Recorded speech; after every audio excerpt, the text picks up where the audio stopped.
नमस्कार मंडळी. श्री स्वामी समर्थ. श्री स्वामी समर्थ महाराज की जय.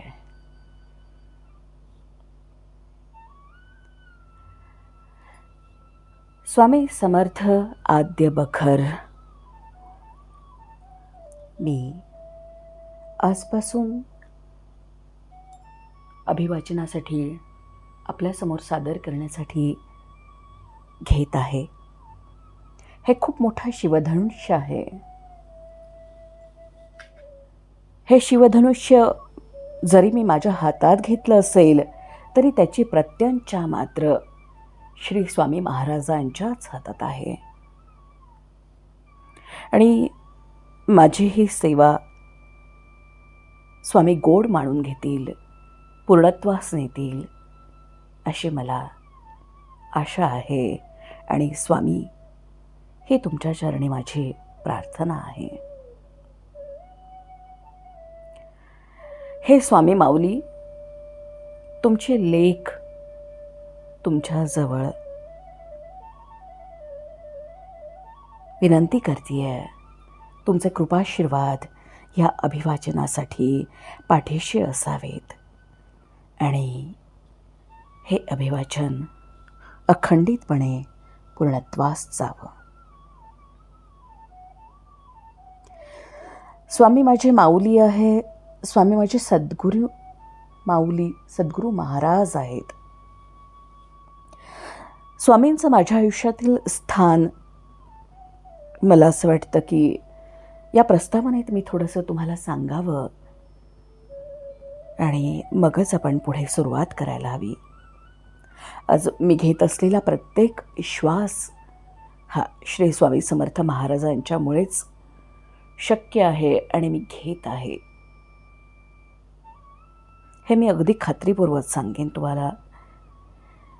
स्वामी माझ्या आयुष्यात खूप पूर्वीच आले, पण जो माझा स्वभाव धर्म आहे त्यानुसार मी फार अल्लड होते. कमीत कमी या अध्यात्म मार्ग, भक्ती मार्गासाठी तरी मी खूप अल्लड होते. या गोष्टी माझ्या कुठे खिचगणितही नव्हत्या. स्वामी फक्त माहितीत होते. मी प्रयत्न करत होते जवळ जाण्याचा, पण एक भोग असतात, एक योग असतो जो मला त्यांच्यापासून दूर ठेवत होता. पण अचानकपणे 2020मध्ये आपोआपच स्वामींनी मला, म्हणजे माझा हातच नाही धरला तर मला अक्षरशः उचलून घेतलं आणि आमचा आणि अनुभूती म्हणून एक फेसबुक ग्रुप आहे. त्यामध्ये शेखर साने सरांचं एक लाईव्ह झालं होतं. तसे त्यांचे लाईव्ह होत राहतात. तर मी जे तिसरं लाईव्ह आहे ते मी ऐकलं होतं आणि त्यावेळेस मला एकदम क्लिक झालं आणि संपूर्ण समर्पण म्हणजे काय असतं हे कळालं. मी स्वामींचं बोट धरायचा प्रयत्न केला. स्वामींनी मला पूर्ण उचलूनच घेतलं आणि अक्षरशः ते अभिवाचन ऐकल्याच्या 4थ्या दिवशी मला माझा ओव्हेरियन कॅन्सर डिटेक्ट झाला. 2020मध्ये पहिल्यांदा. आणि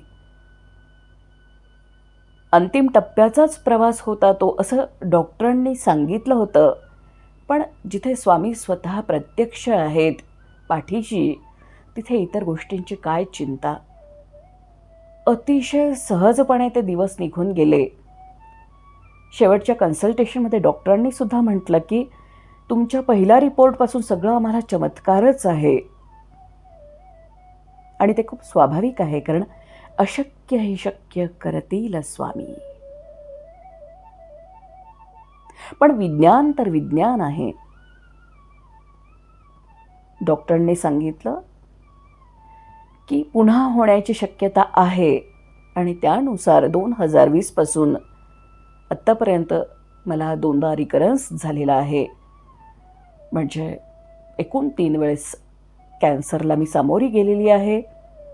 आणि त्यानंतर छोटे मोठे बरेच काही ऑपरेशन्स, इतर अडचणी ऑपरेशन फेल्युअर जाणं, त्याच्यासाठी पुन्हा 2 ऑपरेशन करावी लागणं आणि सतत इन्फेक्शनला तोंड देत राहावं लागणं. अजूनही माझी ट्रीटमेंट चालू आहे. 2020पासून चालू झालेलं हे सत्र आज 2023मध्ये सुद्धा, या क्षणीसुद्धा चालू आहे माझी ट्रीटमेंट. पण मी मानसिकरित्या, भावनिकरित्या, शारीरिकरित्या केवळ मीच नव्हे तर माझा मुलगासुद्धा अतिशय ठामपणे उभे आहोत. आणि अगदी आर्थिकदृष्ट्यासुद्धा स्वामींनी तारून नेलं आहे. कारण टेकू त्यांचा आहे, कृपाशीर्वाद त्यांचे आहेत, वरदहस्त त्यांचा आहे. आणि त्यांनी जिथे धरून ठेवलं आहे, कडेवर घेतलं आहे, वेळप्रसंगी खांद्यावरती घेत आहेत, कधी डोक्यावर घेऊन पार करवत आहेत. चिंता कशाची? आणि त्यामुळेच माझं आजचं भावनिक, मानसिक, शारीरिक आणि आर्थिक सगळं काही जे आहे, माझा श्वास केवळ स्वामींमुळे आहे. आणि स्वामींचं आशीर्वाद म्हणू शकतो, कृपाप्रसाद म्हणू शकतो की अगदी मायमाऊलीच्या प्रेमानं करणारा त्यांनी मुलगा दिला आहे. खूप छान माझे मदतनीस आहेत. आणि स्वामी अतिशय सुंदररित्या माझं हे आयुष्य अतिशय सुंदररित्या मला एक शक्ती, ऊर्जात्मक चालण्याची शक्ती देत आहेत. मी चालती आहे, स्वामी मला धरून नेत आहेत. वेळप्रसंगी खड्डे दिसले तर उचलून नेत आहेत, बुद्धी देत आहेत, सद्बुद्धी देत आहेत, संयम देत आहेत, आनंद देत आहेत, परमानंद देत आहेत. आणि हाच परमानंद या स्वामी लीलांच्या माध्यमातून अगदी नक्कीच खात्रीपूर्वकरित्या तुमच्यापर्यंत येणार आहे, तुमच्यापर्यंत पोहोचणार आहे. सगळे स्वामी भक्त आहातच आणि आहोतच. एकाच परिवारातले आपण आहोत. आणि जे स्वामी मार्गासाठी नवीन आहेत त्यांनी अगदी आवर्जून पूर्ण ह्या स्वामी लीला ऐकाव्यात. ही आद्यबखर पूर्णतया त्यांनी ऐकावी आणि ह्या स्वामी लीलांचा लाभ घ्यावा. आणि खरोखरच ह्या मार्गावरती तुम्ही एक पाऊल टाकलं तर तुमच्या लक्षात येईल की तुम्हाला काय मिळालं आहे. तुमचं आयुष्य खरोखर अगदी सुखासीन होईल याची खात्री मी देते आहे. तर आपण सुरुवात करूयात या अभिवाचनाला, माझ्या स्वामींच्या लीला श्रवणाला. एकमुखाने म्हणूयात, श्री स्वामी समर्थ. स्वामी समर्थ महाराज की जय. श्री स्वामी समर्थ महाराज. श्री स्वामी समर्थ. मंडळी, अक्कलकोटस्थ श्री स्वामी समर्थ महाराजांची आद्यबखर हे साप्ताहिक पुणे वैभवमध्ये प्रसिद्ध झालेल्या लेखमालेचे सन 1899मध्ये प्रकाशित झालेले ग्रंथरूप आहे. याचं संशोधन, संपादन केलं आहे विवेक दिगंबर वैद्य यांनी. आणि प्रकाशन संस्था आहे धार्मिक प्रकाशन संस्था. प्रकाशक आहेत रवींद्र पेठे. त्यांनी आपल्याला ही आद्यबखर अभिवाचनाला घेण्यासाठी, स्वामींच्या लीला आपल्या सगळ्यांपर्यंत पोहोचवण्यासाठी परवानगी दिली. त्यासाठी मी विवेक वैद्य सर आणि धार्मिक प्रकाशन संस्था रवींद्र पेठे सर आणि सम्राट पेठे सर यांचे मनःपूर्वक आभार मानते आहे. मनापासून खूप खूप धन्यवाद सर. आपण सुरुवात करूयात पहिल्या भागाला. श्री स्वामी समर्थ. अक्कलकोटस्थ श्री स्वामी समर्थ महाराजांची आद्य बखर. प्रकाशक धार्मिक प्रकाशन संस्था. अभिवाचन अदिती पालिमकर. भाग 1. श्री स्वामी रायांचे ज्ञात अवतार कार्याविषयी. श्री स्वामी समर्थ अक्कलकोटास सन 1857च्या सुमारास आले. श्रीमंत मालोजीराजे हे त्यावेळेस नुकतेच राज्यपदावर आरूढ झालेले होते.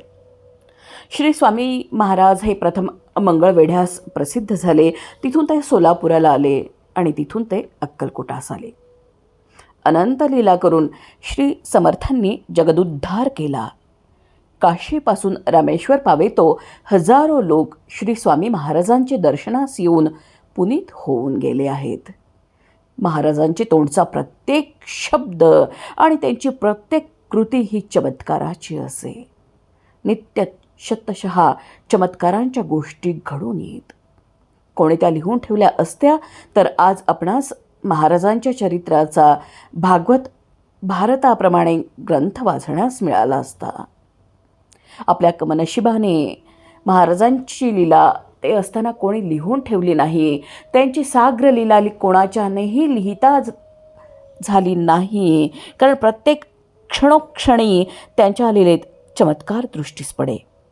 अफाट समुद्रातून मुठभर वाळू घेऊन बाहेर निघावे त्याप्रमाणे श्री स्वामी महाराजांचे अफाट चरित्रसागरातून मुठभर चरित्रमाला जनापुढे मांडण्याचा हा प्रयत्न आहे. श्री स्वामी समर्थ महाराज साक्षात दत्तावतार होते.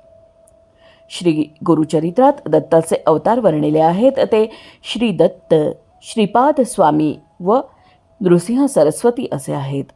पुढील अवतार श्री स्वामींचा आहे. श्री स्वामी मंगळवेढ्यास फारसे प्रसिद्धीस आले नाहीत. गाणगापूर आपलं मुख्य स्थान, त्याच्या नजीक वास करून प्रसिद्ध व्हावं या हेतूनं श्री स्वामी अक्कलकोटास प्रसिद्ध झाले.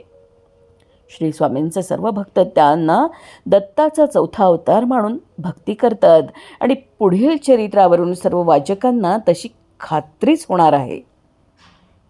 गाणगापूर हे श्री नृसिंह सरस्वतींचं स्थान आहे. तिथे अनेक दत्तोपासक सेवा करून आपलं इच्छित प्राप्त करून घेतात. श्री स्वामी समर्थ महाराज अक्कलकोटी प्रकट झाल्यापासून अनेक सेवेकऱ्यास अक्कलकोटास जाऊन सेवा करण्याविषयी गाणगापुरास दृष्टांत झाले आहेत. महाराज आनंदात असताना आपण कोण म्हणून त्यास जर कोणी विचारलं असा प्रश्न केला तर दत्तनगर मूळ पुरुष वडाचे झाड म्हणून उद्गार निघत. शिवाय मूळ मूळ याप्रमाणे महाराज हमेशा उच्चार करत असत. एके दिवशी गाणगापूरचे काही पुजारी श्री स्वामी महाराजांच्या दर्शनाला अक्कलकोटाला आले. दर्शन झाल्यावर पुजाऱ्यांना महाराजांनी तुमचं देवाचं नाव काय म्हणून प्रश्न केला. पुजाऱ्यांनी सांगितलं, महाराज आमच्या देवास नृसिंह सरस्वती म्हणतात. ते ऐकून स्वामी महाराज म्हणाले, माझे नाव नृसिंहबान आहे बरं. कित्येक प्रसंगी मीच राम झालो होतो, मीच कृष्ण झालो होतो म्हणून उद्गार महाराजांच्या मुखातून निघत असत. त्यावरून श्री स्वामी महाराज हे अवतारी होते हे निसंशय आहे. चिंतोपंत आप्पा टोळ यांची व महाराजांची सोलापुराला गाठ पडून नंतर महाराज अक्कलकोटाला आले. त्याबद्दल साग्रसंगीत हकीकत पुढे येईलच, पण चिंतोपंत हे महाराजांचे पूर्ण भक्त होते. महाराज हे दत्तावतार असून त्यांच्या सहवासाचा लाभ होणार हे त्यांना 5-7 वर्ष आधीच कळालं होतं. ती गोष्ट अशी आहे पहा की श्री क्षेत्र पंढरपुरास गोपाळबुवा नावाचे एक महाप्रसिद्ध जगद्वंद्य पुरुष होऊन गेले. इसवी सन 1846-47 साली चिंतोपंत आप्पा टोळ हे सोलापुरास मामलेदार होते. त्यांच्या हाताखाली नगदी कारकून साताऱ्यास रजेवर गेले होते. परत येताना ते पंढरपुरास मुक्कामाला आले. आपण कोण, कुठे असता वगैरे बुवांनी प्रश्न केले. आपण सोलापुरास मामलेदार कचेरीत कारकून आहोत म्हणून त्यांनी सांगितलं. हो, तुमच्या मामलेदारांना पत्र द्यायचं आहे म्हणून बुवांनी सांगितलं आणि त्यास दौत, लेखणी, कागद आणायला सांगितली. कागद, दौत, लेखणी आल्यावर गोपाळ बुवांनी पत्र लिहायला सांगितलं की त्यातील मुख्य मुद्द्याची गोष्ट अशी होती की काही दिवसांनी तुला महान योगी सत्पुरुष दत्तात्रयाची गाठ पडून दर्शन व सहवास होईल. पुढे 7-8 वर्षात चिंतोपंतांची व महाराजांची गाठ पडून चिंतोपंत महाराजांचे निस्सीम भक्त झाले व श्री स्वामी महाराज हे साक्षात दत्त अवतार आहेत याबद्दल त्यांची पूर्ण खात्री झाली होती. श्री स्वामी महाराजांचा जन्म कुठे झाला, ते लहानाचे मोठे कुठे झाले, त्यांची माता पितरे कोण होती, जात कोण, देश कोण, त्यांनी दीक्षा कुठे घेतली, त्यातील एकाही गोष्टीचा तिळमात्रही थांग लागला नाही. त्यांनी संन्यास कुठे व केव्हा घेतला याचाही पत्ता नाही. ते संन्यासी होते यावरून ते जातीचे ब्राह्मण असावेत असा अनुमान आहे. ते ब्राह्मण शूद्र व यवनाकडेही भोजन करत असत. महाराजांची कांती दिव्य तेजपुंज होती. शरीराचा वर्ण गौर होता, ते अजानुबाहू होते. त्यांच्या अंगचे तेज इतके प्रखर होते की त्यांच्याकडे एकसारखी दृष्टी लावून कोणाच्यानेही पाहवत नसे.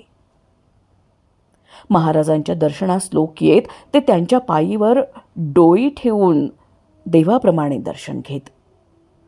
पायांवर डोकं ठेवू लागला म्हणजे एखाद्या वेळेस मोठा चमत्कार होईतो असा की महाराजांचे पाय व डोके याच मते एक जवा एवढे अंतर राहिल्यावर महाराजांच्या मनात दर्शन देण्याचं नसलं तर एकदम हट्ट म्हणत त्यासरशी दर्शन घेणारा घाबरून उलथा पालथा मागल्या बाजूस पडून जाई. याप्रमाणे अनेक भक्तांची अनेक वेळा धांदल उडे. महाराजांचं दर्शन म्हणजे दिव्य मोठं दिव्य होतं. विशेष करून जारिणी स्त्रिया महाराजांसमोर जाण्यास भीत, फार भीत. केलेल्या पापांची महाराजांसमोर तेव्हाच झाडणी होई. गाली प्रदान देऊन जारिणीचे जाराचे नावही महाराज उघड करत. एक वेळ एका थोर घराण्यातील बाई पुत्र मागून घेणारी महाराजांबरोबर जवळ आली आणि बरोबर दास, दासी, सेवक जन पुष्कळ होते. बाईने पुत्र व्हावा म्हणून महाराजांची प्रार्थना केली तर महाराजांनी उत्तर दिलं, अगे बाजवळ कशाला मुलगा ग, कशाचा मुलगा, हा तो तुझा तो बसलाय त्याच जवळ माग म्हणजे तो देईल. सदर गृहस्थाचा व बाईचा फंद असल्याचे मागाहून कळले होते. राजा व रंक महाराजांस सारखेच होते. अक्कलकोटचे न्यायाधीश, मामलेदार, फौजदार, फार काय तर खुद्द राजेसाहेब यासही श्रीमुखात खाण्याचे प्रसंग वर्षास येत असत.